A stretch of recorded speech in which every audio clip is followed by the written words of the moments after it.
je me suis installé il y a maintenant quelques mois à Perpignan comme écrivain et éditeur et je présente à l'occasion du salon un certain nombre d'œuvres dont certaines ont été écrites spécifiquement à Perpignan.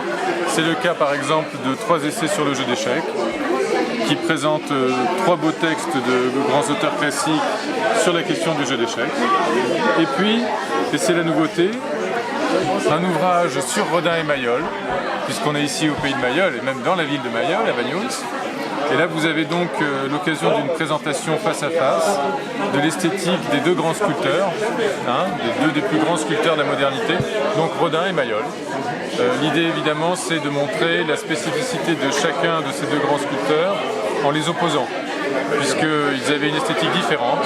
Mayol a modernisé l'esthétique du beau, Rodin a modernisé celle du sublime, et j'explique dans le livre, et les illustrations ont été faites par ma sœur, j'explique dans le livre comment justement Mayol a construit sa sculpture et sa statuaire en opposition à celle de Rodin.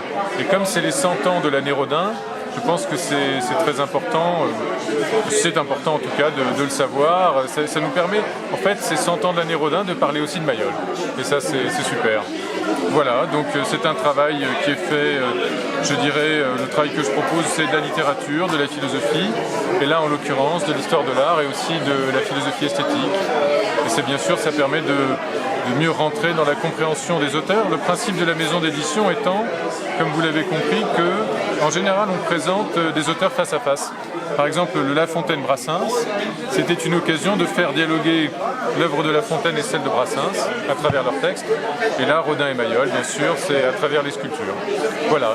Je crois que bientôt, du reste, avec la Maison des Sculptures de Banyuls, on fera une conférence dans le deuxième semestre 2017, certainement autour du mois d'octobre.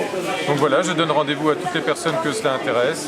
Au mois d'octobre, on aura l'occasion à nouveau de parler de Rodin et Mayol. Voilà, je vous remercie.